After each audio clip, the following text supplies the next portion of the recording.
Chapter 79। Mansi पहले अनु के साथ कोई पंगा नहीं लेना चाहती थी क्योंकि वो समझती थी कि अनु के अंदर अभी भी बचपना है, लेकिन अब पानी सर से ऊपर निकल रहा था। इससे पहले कि वो पानी में डूब जाए उसे ऊपर आना ही होगा। पहले उसने सोचा था कि वो बाहर की आलतू फालतू चीज़ों में ध्यान नहीं देगी, वो सिर्फ यहाँ पढ़ने आई थी और अपनी पढ़ाई पर ही फोकस करना चाहती थी। लेकिन ये ज़्यादा हो रहा था। जो अभी अभी अनु ने कहा था वो मानसी के कानों को बिल्कुल भी अच्छा नहीं लगा था। उसने अपनी उंगली ऊपर उठाई और अनु की तरफ इशारा करते हुए कहा, अपना मुंह बंद रखो। अगर मैं चुप हूँ तो इसका मतलब ये नहीं कि तुम कुछ भी बोलोगी, ये कुछ भी फालतू की बकवास करोगी। और बात रही उस लड़के की, वो लड़का चाहे जो भी हो, मुझे उससे कोई मतलब नहीं। तुम करती होगी ऐसे घिनौने काम, किसी लड़के के दिल के पर राज करने के लिए उसके बाहों में गिर जाना। लेकिन ये मेरा स्वभाव नहीं है कि मैं जाकर किसी लड़के के दिल पर राज करने के लिए ये सब काम करूं। मानसी ने काफ़ी जोर से अपनी बात कही थी। लाइब्रेरी में जितनी शांति थी, इसकी वजह से सारी शांति भंग हो चुकी थी और वहाँ सब मानसी को घूर कर देख रहे थे। जब मानसी को एहसास हुआ कि उसने गलत समय और गलत जगह पर अपनी आवाज़ ऊंची कर दी है तो उसने सबसे माफ़ी मांगी और वो तुरंत लाइब्रेरी से बाहर आ गई। सबके सामने शर्मिंदा होने की वजह से उसका रोने का मन कर रहा था। ऊपर से उस लड़के ने उसे बहुत ज़ोर से नीचे गिराया था। उसके बाद वो अनु बकवास कर रही थी। वो रूम में आ गई और काफ़ी देर तक रोती रही। वो सच में काफ़ी ज़्यादा वीक थी। उसे आज ये महसूस हो चुका था कि स्ट्रांग होना कितना ज़रूरी है। स्ट्रांग होना इसलिए भी ज़रूरी था ताकि आप अपने आप को तब संभाल सकें जब आप अकेले हों और किसी के छोटे मोटे इल्ज़ाम पर आपको रोना ना पड़े। मानसी ने जल्दी से अपना फ़ोन उठाया और सक्षम को कॉल किया। वही इकलौता इंसान था जो कभी भी उसकी बकवास सुन सकता था, लेकिन आज कहीं ना कहीं उसे अपनी माँ की कमी महसूस हो रही थी। सक्षम जैसा भी था, लेकिन उसकी माँ की कमी कभी पूरी नहीं कर सकता था। लेकिन कम से कम वो एक ऐसा इंसान था जिससे बात करके, जिसको देखकर मानसी को सुकून मिलता था। एक दो रिंग जाने के थोड़ी देर बाद ही सक्षम ने कॉल रिसीव किया। क्या हुआ? सक्षम ने पूछा तो मानसी को और ज़्यादा रोना आ गया। वो और ज़ोर से रोने लगी।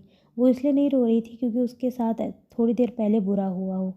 उसे इसलिए रोना आ रहा था क्योंकि सक्षम की आवाज़ सुनकर उसे उसकी याद आने लगी थी। उसके रोने की आवाज़ सुनकर सक्षम की आईब्रोज आपस में मिल गई। उसने तेज़ आवाज़ में कहा, क्या हुआ तुम्हें? तुम रो क्यों रही हो? उसकी बात सुनने के बाद मानसी को याद आया कि उसने सक्षम को क्यों कॉल किया था। उसने थोड़ा खुद को शांत किया और अब तब जाकर सब कुछ सक्षम को बता दिया। ऐसा लग रहा था जैसे वो किसी की बहुत ज़्यादा चुगलियाँ कर रही हो। इस वक्त वो किसी चुगलखोर आंटी की तरह लग रही थी। मानसी की बात सुनने के बाद सक्षम ने अपनी दांत खींचते हुए कहा, किसकी इतनी हिम्मत कि उसने तुम्हें नीचे गिराया? मैं नहीं जानती उसे, मानसी ने कहा तो सक्षम बोला, मैं वहाँ आ रहा हूँ। जैसे मानसी ने सुना उसे आभास हुआ जैसे उसका शरीर बुखार के कारण तप रहा हो। उसने मना करते हुए कहा, नहीं नहीं, तुम ऐसा नहीं कर सकते, तुम यहाँ नहीं आ सकते। इससे पहले कि वो अपनी बात पूरी कर पाती, फ़ोन कट हो गया। मानसी को एहसास हुआ कि उसने कुछ ज़्यादा ही बोल दिया है। ऐसा नहीं हो सकता कि सक्षम यहाँ आकर कुछ सीन क्रिएट करे, क्योंकि वो उसको अच्छे से जानती थी कि यहाँ आकर वो कुछ ना कुछ तो करेगा ही। मासी ने अपना सर खुजाते हुए कहा, मैंने गलती कर दी सक्षम को ये सब बताकर। मुझे थोड़ा पेशेंस से काम रखना था, लेकिन अब वो कुछ नहीं कर सकती थी। उसने सक्षम को काफ़ी बार कॉल करने की कोशिश की, लेकिन उसने उसका कॉल नहीं उठाया।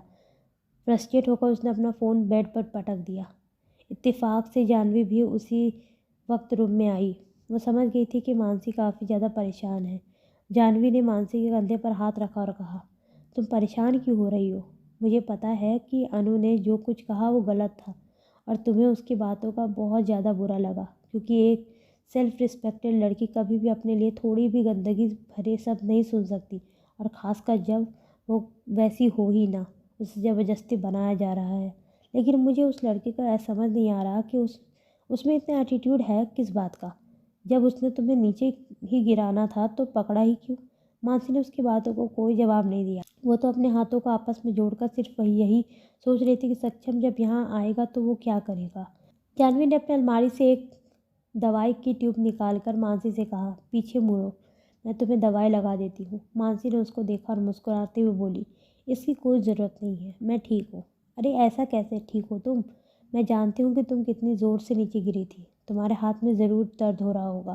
इसलिए ज़्यादा बात मत करो। मानसी ने भी फिर उसकी बात मान ली क्योंकि उसे सच में पूरी बॉडी में पेन हो रहा था, खासकर बैक में, क्योंकि वो बहुत ज़्यादा ज़ोर से फर्श पर गिरी थी।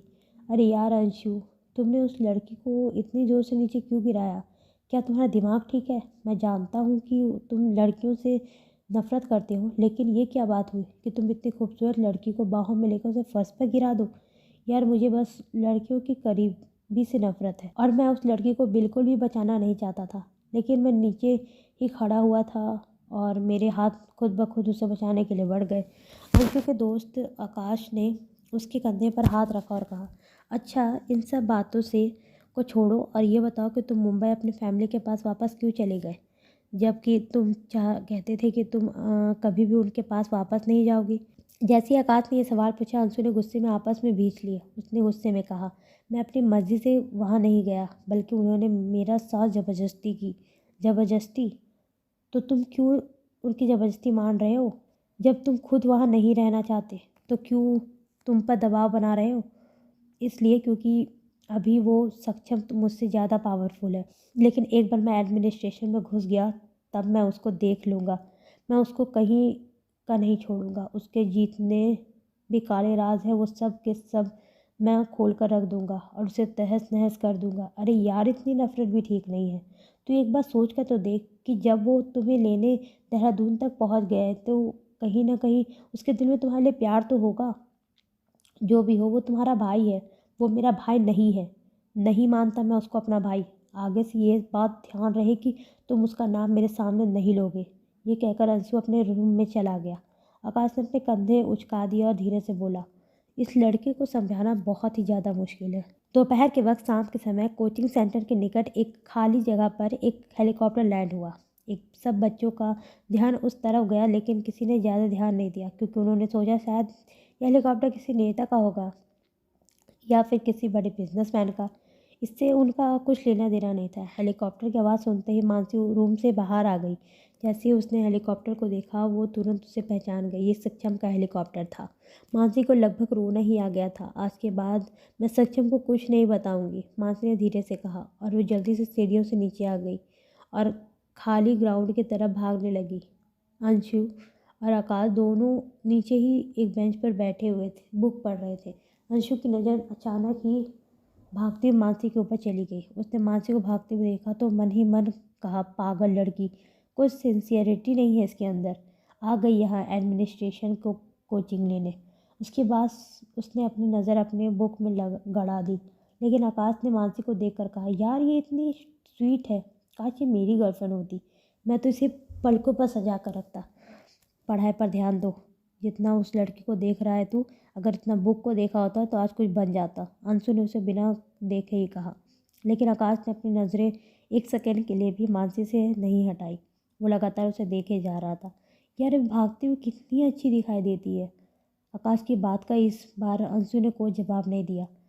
जब आकाश ने मानसी को उस हेलीकॉप्टर की लैंड की तरफ जा बढ़ते हुए देखा तो अंशु को कोहनी मारी और यार, ये लड़की तो उस हेलीकॉप्टर वाले ग्राउंड की तरफ जा रही है।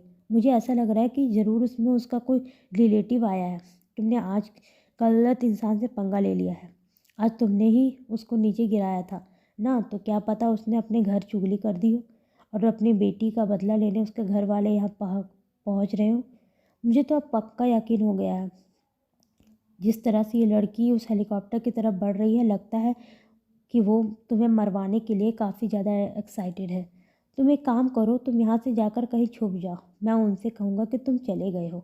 पास की बात को सुनकर अंशु ने उसे घूर कर देखा और फिर अपनी नज़रें मानसी की तरफ घुमाई। उसने धीरे से अपने बुक को बंद किया और खड़े होते हुए कहा, मैं भी जाकर देखता हूँ कि आखिर अंशु ओबरॉय को हाथ लगाने की हिम्मत किस में है।